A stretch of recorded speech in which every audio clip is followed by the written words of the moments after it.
Hi there and welcome to Overtime with the Oregonian. I'm Jen Burley, joined by Pete Christopher, and today we are going to make our case for each 6A football team and why we think they will win their semifinal game on Friday. Pete, why don't you start? Who's your take for the number one Central Catholic Rams versus Sheldon? Why do you think the Irish will win this game? I'm going to play devil's advocate, and I'll try to make a good case for Sheldon here. I think they have a good case. And I think it all comes down to Kellen Strom. He has been, for my money, he's the clear Player of the Year candidate. Central Catholic, obviously, really strong along the lines, and that's kind of where they've gotten a lot of their attention. But Kellen Strom's kind of proven defense is wrong, that even if you break through that front line of the defense, he can extend plays, he can make it happen with his arms, with his legs. He's kind of been their everything and doesn't really show any signs of stopping that. And on the defensive side, he's a two-way starter, three-way if you want to include special teams. He's kind of a do-everything. If you want to include on defense, their secondary has been outstanding. So it won't even necessarily need to come down to a battle in the trenches for Sheldon to win. It's a long shot, but I like the Irish chance. Well, if you have the Player of the Year on your roster, I'd say you'd always have a chance. It helps. But I'm going to go with the number one Central Catholic Rams on Friday. They looked very impressive in their win against West Lynn last week.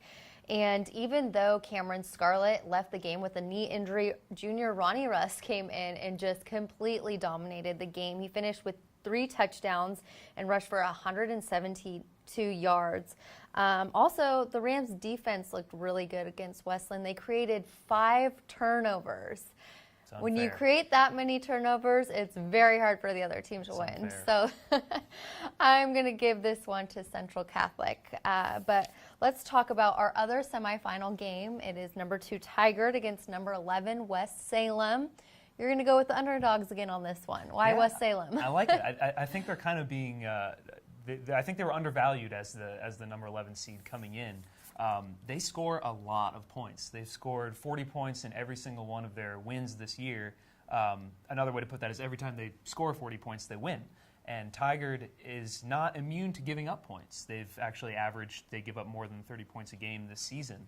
I think if West Salem can kind of turn this into a shootout with the likes of Cade Smith, I think the higher the score goes, the more it favors them.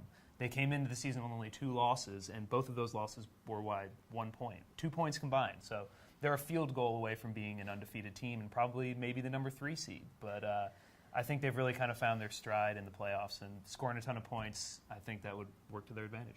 Good points, but I'm going to go with number 2 Tigard. It seems like the Tigers got over their hardest hurdle last week with their 3 overtime win against Jesuit. And their offensive line is getting healthier every single day. That helps a lot.